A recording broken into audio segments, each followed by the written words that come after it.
Hello my soccer universe, my name is Roland and this is Football Talk. And yes, if you're watching this on YouTube, I'm an Austrian wearing a Switzerland jersey because I don't want to jinx Austria tonight. You know, they're playing tonight, it's a kind of important game and I'm in that case superstitious. Although I'm not a superstitious guy, it's just you don't wear the jersey of the team that you support on the day that they're playing.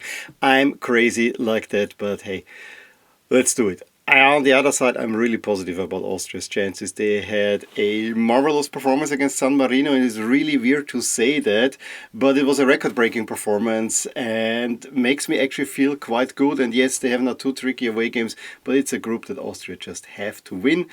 And they're closer to the World Cup. A few teams from Europe can already qualify in the upcoming 3 days. We'll talk about them. And so the World Cup starts to take shape, with two more qualified from Africa as well. And now if you look at all the African qualifiers, they're all Northern African teams. We'll talk about the madness that is African qualifying also, mainly because there are so little spaces available. It's a gauntlet for African teams to qualify. And as I've said before, Nigeria, although having been giving a real lifeline, might miss out. And that's probably the most talented team in all of Africa, at least when you look at the players. If you look at the governance, not as much at all. Another big team that will potentially miss out is, of course, Cameroon as well. So we have to see. These games are happening also in the upcoming 3 days. We know the fixed qualifiers for Africa. We also know who will go into the playoff to go into the intercontinental playoff route, which is also a gauntlet to boot. But yeah, everything's taking shape. Before we go into the games, I want to just mention a few things about the World Cup itself. That actually I love the World Cup. It has been definitely one of my three favorite competitions. I've always said Champions League is the best. Then it's either World Cup or the Euros. The Euros have been watered down. Now the World Cup gets watered down. And with all the noises around the World Cup, especially also main host nation, I'm not quite feeling it yet. Yes, I'm excited for Austria to qualify finally. That's great. But what really downs me is that this was the World Cup that was meant to be the feel-good World Cup. You know, after Russia and Qatar, this was the World Cup to get into it. And I don't even want to go the political dimension here, which also is a major downer, but just the fact that we have 48 teams, a weird format, it's just so blown up and all over the country. Then we already know that kickoff times, because you have to kind of pander a little bit to Europe, which I'm grateful for as I'm in Europe. But what we saw at the Club World Cup, I mean, the action will not be great for most of the games because the weather is too hot. So that is already something that I'm a little bit worrying about. At this stage in my life, I don't think I will put all-nighters to watch the World Cup because, you know, I have other responsibilities as well. So it's kind of from that moment along, I'm already feeling a little bit odd about that. Then the whole thing with the tickets and, you know, right to buy passes and all that kind of stuff. Flexible ticket pricing, even though I have never planned on going to this World Cup, this just seems such a money grab. And Gianni Infantino is doing his best to ruin this product. Now there's even talk about a 64-team tournament. To be honest, if we've reached 48, I think I'm actually more on board to going to 64 and have a normal format again. I just would only make it that the top teams qualify for a round of 16 and no round of 32. But you know, that's wishful thinking on my part. I would love if we go back to 32 teams. But yeah, World Cups become too blown up all of a sudden. And there was not really a need for that. The 32-team World Cup was such a, you know, it was such a standard that just made sense. It was prestigious enough to qualify, and yes, we have 200 nations in FIFA roughly. So yeah, if only 32 qualify now, if you have 64, I mean 25% will qualify. It's great for a nation to qualify for the World Cup, but it also takes a little bit from the prestige, to be honest. And so yeah, but if you go 48, honestly, we have to go 64. That was always my standard. The one thing is that even normal nations cannot host such a huge World Cup anymore. It just got too big. I mean, now you have to have countries banding together, and I think we are moving more or less to a tournament format like we had the Euros in 2020 that were then postponed to 21, where you actually have to say that, in order to host a World Cup, we rather give it to a continent or a region. Let's say we have now the North America World Cup. We can have a South America World Cup. We can have a Western or all of Europe World Cup. But maybe pick a region, say a Western Europe World Cup, and then one team takes the brunt. I mean, we have that with Spain, Portugal, and Morocco, more or less. And then we throw in the South Americans. I mean, all that is just so galling that I really don't like it. And then Infantino coming out now, we want to move the World Cup, or we have to be open where to play the World Cup because of the different temperatures, blah, blah, blah. Let's play it in March or October. I know, summer is bad. I think we will have a very hot World Cup now in the United States. We will have for sure an extremely hot World Cup in Spain and Portugal. I think this is a World Cup that actually should be moved to the winter. But no one is talking about that. But Spain, Portugal and Morocco are effing hot in summer. Then we go to Saudi Arabia. So we have 3 hot weather locations for the summer. And yeah, whatever. I don't want it to play in October. Maybe October more than, honestly, March, because March is the end of the league seasons. I actually thought that the compromise that they found with the Qatar World Cup was all right. I mean, it got a little bit too cramped and could have been planned better because it didn't have really the build-up to the World Cup. But I thought that the World Cup itself profited from that. The league seasons, though, were absolutely nuked by that one, because after the World Cup you could see the fall off of some of the big teams that were performing well before that. So give and go, but yeah, I think a reshaping is gonna happen, and I think the November-December window was not a necessarily bad one. I personally would do it in December, maybe going even into January, although you have the problem with Christmas. Now, the Saudi Arabia World Cup for sure is not going to happen in November, December, because there's Ramadan seemingly there, so you cannot do it there either. It's a mess.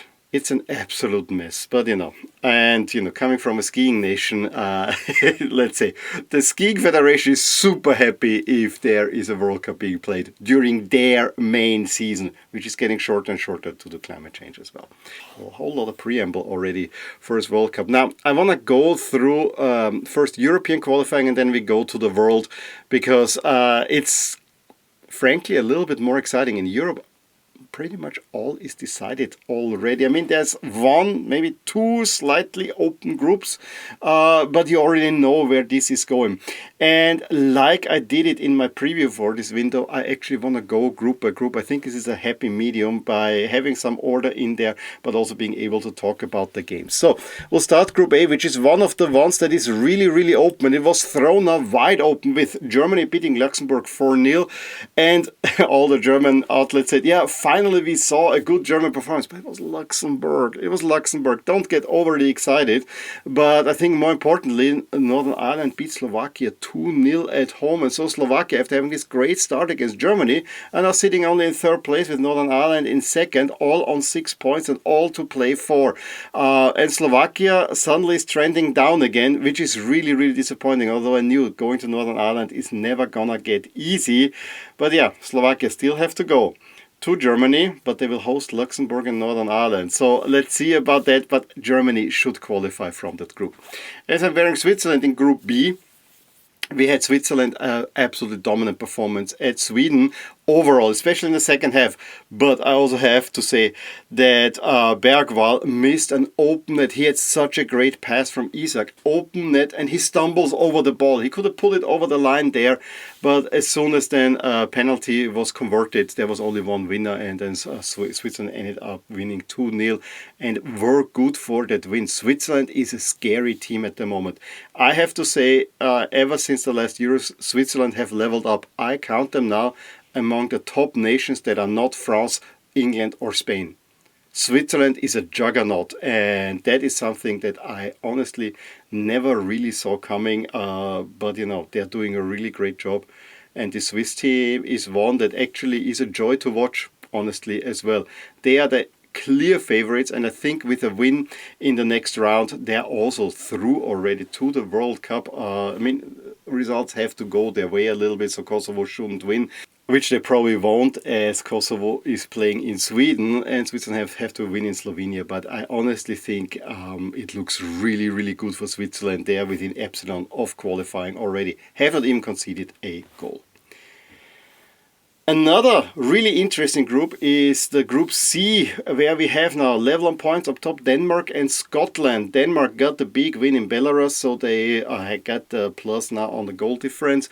Scotland were outplayed by Greece for most of them, were 1-0 down and then turn it around out of nowhere, winning it 3-1 late.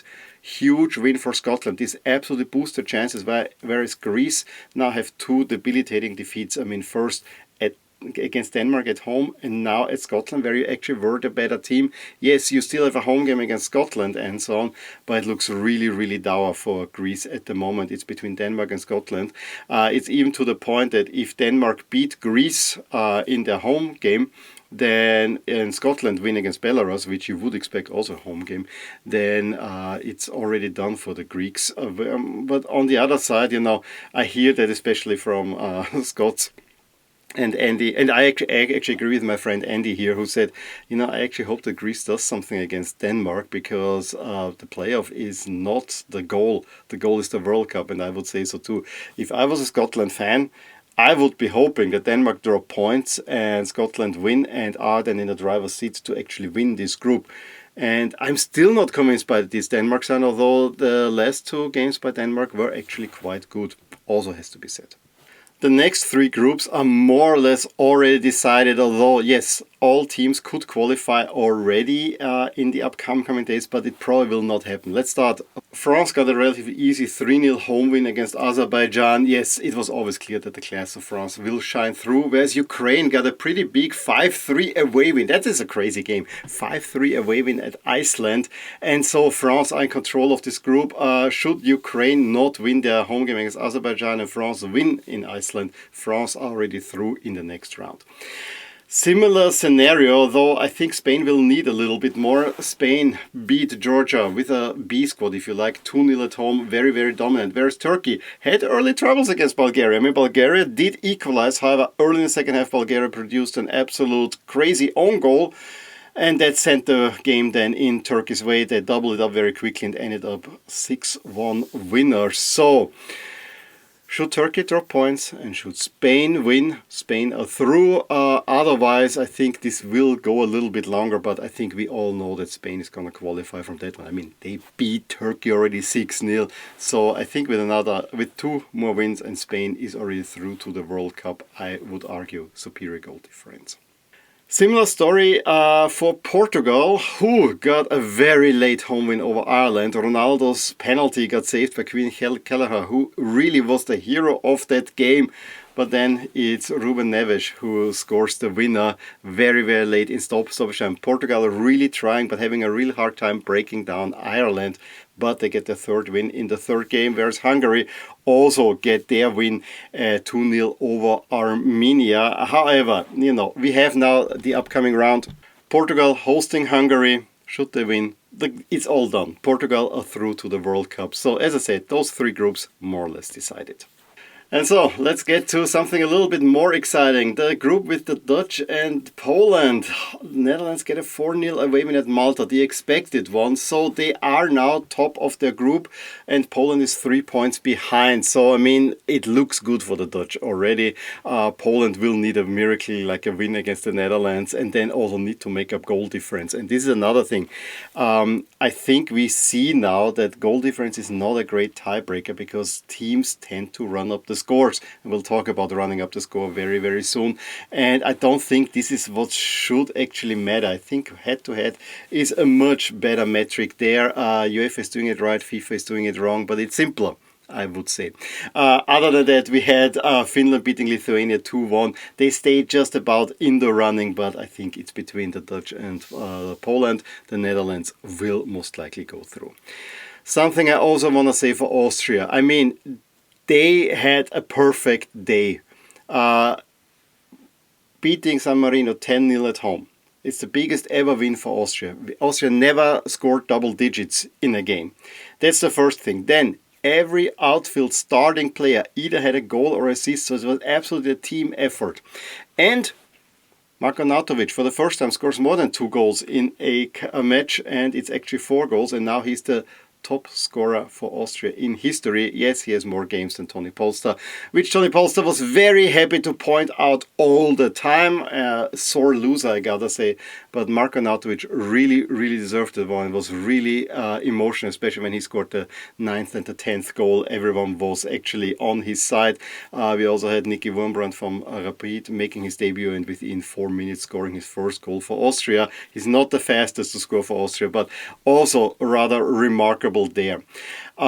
So everything good. Yes, you can question whether we really need to have a 10-0 win, and I usually don't like 10-0 wins, although this one, since there was a little bit at stake, I actually watched all the way through, and it was in a way gripping, and it was a lot of fun, but I usually don't have fun with such games, because you know already who has won it. I mean, it was 2-0 after, I think, 8 minutes or something like that. San Marino, and it's not against San Marino. I think San Marino have shown their worth in the Nations League. However, in this case, they were just there to be slaughtered. And, you know, if it wasn't for goal difference, I think this game would probably have ended 5 or 6-0, and that's a respectable result. But 10-0, that's pretty brutal as well. But then it got even better for Austria, because Bosnia had a 2-0 lead in Cyprus. Not really so. Cyprus actually had really good chances. However, Cyprus then pulled one back before the half and get a late penalty to equalize. So Bosnia is also dropping points, meaning that if Austria should win now in Romania, they have already a 5-point cushion over Bosnia-Herzegovina going into the last 2 games. And yes, there's the tricky game in Cyprus in there as well. And you host Bosnia at home, which is a game where I really want to avoid that we need to get anything out of that one, because that's not going to be a home game. I mean, it might be, but there are plenty of Bosniaks living there. You know, goal differences for Austria, so that is at least a positive. So if you end up level on points with Bosnia, that would be fine. But I think it will very soon be that we will not be ending up level with Bosnia. But, you know, we'll see. I actually hope we get the win in Romania tonight, that we will then get the 3 points in Cyprus, and done is World Cup qualification, and the long wait since '98 is over. As I said, a similar situation in Group I between Norway and Italy. I mean, Italy might beat Norway in the last game, but it will not matter. Norway is running up the scores. They beat Israel 5-0 at home. That's the team that Italy had quite some trouble beating not too long ago. And, you know, it could have been more. Erling Haaland scored, actually, I think, another hat-trick in there. And I think he's now 51 goals in 45 games or something ridiculous like that. And he even missed a penalty. Actually missed a penalty twice. It was saved by the Israeli goalie, who then actually was also helping Israel to score 2 own goals as well. So a very up and down match. Italy is going to the playoff. We know that for Italy this is not a happy outcome. We'll see how it will go, but Norway look really, really good. More or less can book their ticket for the World Cup already. Surprisingly, Group J is relatively open. North Macedonia managed a 0-0 draw in Belgium. I mean, Belgium really tried, but had not the tools to break down North Macedonia, who then later on even launched a counter-attack. So yes, Belgium, with a game less, is 1 point behind North Macedonia, 12 and 11 points respectively.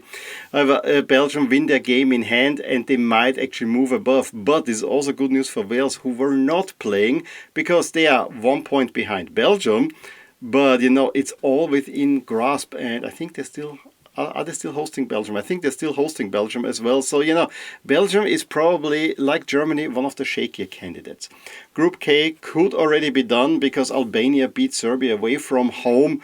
That's a surprise result in a way. And so if England win against Latvia, then it's already done. So really, really good result for England there. And England is one of the teams that is closest to qualify. And then Croatia held on to a 0-0 draw against the Czechs. The Czechs actually really gave it their all at first. Had some decent chances, but the longer the game went, Croatia were the dominant team, and the Czechs couldn't have the second win. Late on, I think Croatia probably should have even won it. So while they're level on points now on 13, Croatia have a game less and have a much superior goal difference as well. So Croatia all also going through to the World Cup, I would argue. Not going to look at the playoff picture now. We'll talk about that in a next episode. Okay, let's start with the mad part of qualifying and let's go into Asia, where it's relatively tight in round 4, into CONCACAF, where we had quite some surprising results, and then in the madness that I already promised, that is Africa. As I said, Egypt have qualified, so I decided to switch into my Egypt jersey, or one of my Egypt jerseys, for that part. But as I said, let's start in Asia. We have 2 groups of 3 teams, and we have already 2 rounds played, with Qatar now having only a 0-0 draw against Oman, whereas the UAE beat Oman, so it means that in the final game, which is happening on Tuesday, Qatar need to beat the UAE to actually make it through to the World Cup. So the Emirates have actually a slight advantage. However, there's also bad blood, or used to be blood between those 2. On the other side, Saudi Arabia look a little bit better. They get a 3-2 win against Indonesia, and then Iraq yesterday in a game that had to be postponed for quite a while. Also get a 1-0 win, so Saudi Arabia hold the advantage there. Should Saudi Arabia just get a draw against Iraq, Saudi Arabia through to the World Cup, and second place teams go then into the playoff round, and one team then will make it to the intercontinental playoff. So all to be seen, but I find it curious that Qatar actually have it a little bit tougher there. In CONCACAF at the moment, we have only surprise leaders, and I wonder how many will make it. At least Panama got a win this time around. They win 1-0 away from home at El Salvador, but they are still only in second place because Suriname play a 1-1 against Guatemala, and Suriname have the superior goal difference, having more goals scored. So Suriname is one nation that could be surprised, but I still have a feeling that it might be Panama going through there. In my preview, I said in Group B, Jamaica look kind of comfortable with 2 wins in a row. Well, comfortable they are no more. They lose 2-0 at Curaçao, and Curaçao are now top of this group. That is something I did not see coming at all. Jamaica still the slight favorites to make it to the World Cup there, but that Curaçao will have such a great qualifying campaign ahead of Trinidad, Tobago and Bermuda. And Trinidad and Tobago have been at the World Cup already, although they are not that good. That is a little bit of a surprise. And the same thing goes then for Group C, where the new leaders are Haiti. When I look at this group ahead of any games being played, I said Honduras and Costa Rica should be the 2 favorites in there. Well, not really. I mean, Haiti went to Nicaragua, beat them 3-0. Admittedly, the easiest game. They get their first win. However, they already managed draws against Honduras and Costa Rica, whereas Honduras and Costa Rica only a goal-less draw. So all to play for there as well, with Honduras holding a slight advantage according to my model. And also remember, second place teams, 2 teams go into the intercontinental playoff, but it's only the first place team that make it to the World Cup, and we might get some surprises there, and maybe that's good thanks to the expanded format.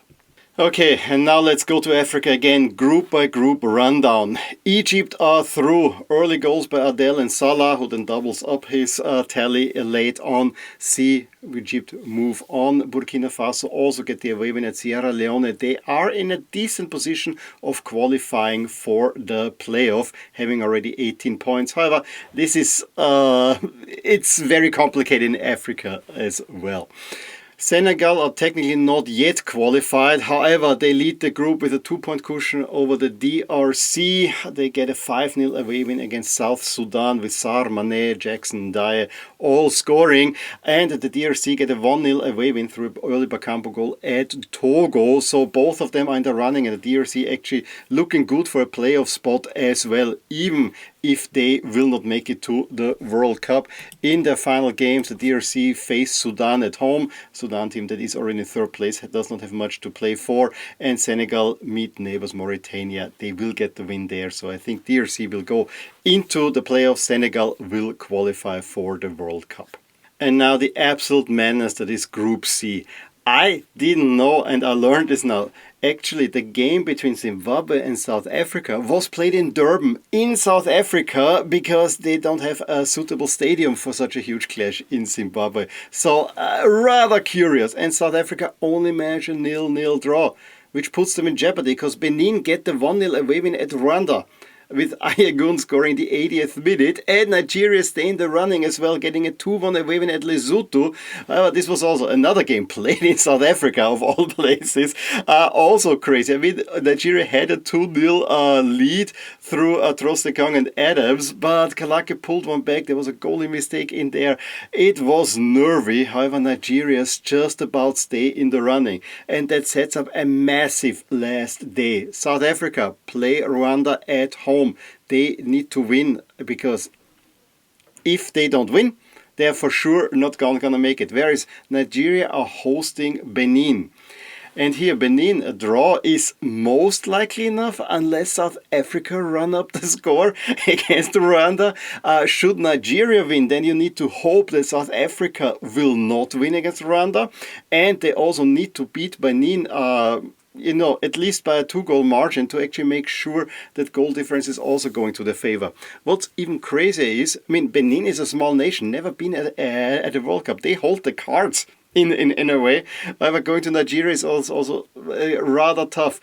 I really don't know where this group will be going, to be honest, but it is very, very exciting. I mean, on one side, I would love if Benin would qualify, because we have never seen Benin at the World Cup, but not seeing Nigeria or South Africa team would also be hard, to be honest. But yeah, this one's gonna go down to the wire, and it's really hard to call. I would agree that Nigeria's chances are not looking great, but on the other side, the way that this group has been going, and with all the permutations in there, I wouldn't be surprised if Nigeria just would scrape over the line. Most importantly, second place, very, very likely. I mean, it's already secured. Second place will not make it into a playoff. So it's really first or nothing. Which, weirdly enough, could also be the situation for Cameroon. Cape Verde did not qualify yet. They played a mad 3-3 draw at Libya. They were 1-0 down, but then got the equalizer, were 2-1 down, 3-1 down even. But late on they thought they had the winner, but it was a very early offside flag where everyone then descended upon the linesman. Why did you do that? So Cape Verde just about keep Cameroon in the running. Cameroon themselves get a 2-0 away win at Mauritius. And so, if Cape Verde win at home against Eswatini, and I would say they will do that, they are through to the World Cup, and Cameroon need to beat Angola. Not an easy task, I gotta say. And Cameroon need to not only beat them, but probably also a little bit run up the score to make sure they make it into the playoffs. At the moment, they're just on the outside looking in. Fortunately, there are some forces that might conspire that Cameroon might just make it onto the last spot into the playoff. I'm gonna skip over Group E because Morocco is already qualified. Niger will not make it in the playoffs, or Tanzania, whoever. So we can skip over and we can go straight to Group F.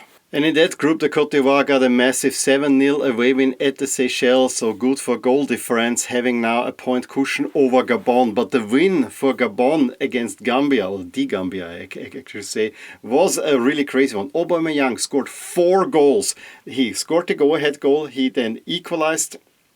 No, he scored 2 go-ahead goals. He equalized in the 62nd minute, got the win in the 76th minute, and on top of that got sent off with a second yellow card as well. So he was the star of the show. And so without Aubameyang, Gabon have to face now Burundi, need the win, and hope that the Ivory Coast will not do anything against Kenya. Unlikely, but Gabon with the 22 points look really strong to at least make it into a playoff.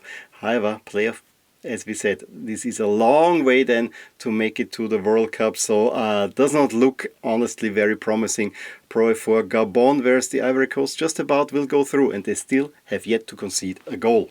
And like the eternal rivals Egypt, Algeria also have qualified for the World Cup. 3-0 away win at Somalia, but it's a nominal away win because the game was played in Algeria, in Oran, and it's Amoura and Riyad Mahrez scoring the 3 goals, and Uganda is in second. Actually one of the teams that might prevent Cameroon from making it to playoffs. However, Algeria will host Uganda on the last day of the qualification round, and I'm wondering, will Algeria play out full? I mean, it's a home game, but on the other side, Uganda will need the points.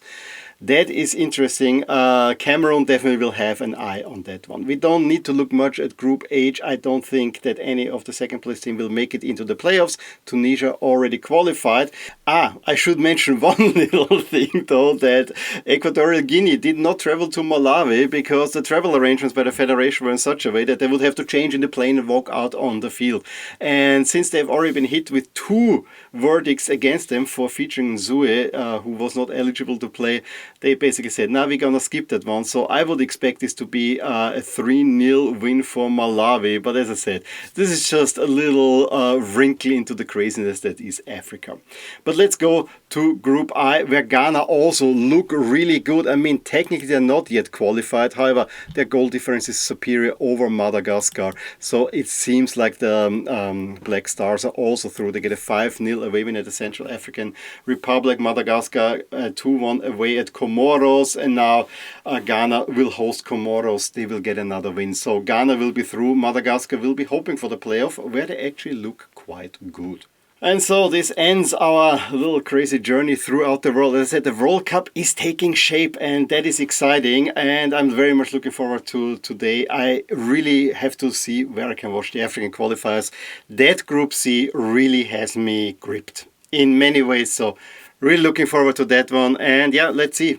Next time we'll talk, and this will probably be Wednesday, we probably will be talking already about teams from Europe that have qualified. Portugal, I would say, pretty sure. I even think France looks strong, and England also will get it done. And let's see if any other results will fall some teams' ways. But I think we will know very soon. It's all decided, and I know we also will see how the Intercontinental Playoff will be, which will be played in March, like the European Playoffs. So we will have again a draw without having all the teams there. Another quirk that I don't like, but you know. Let's go with the flow. In any case, please let me know, what did you think about this qualifying round?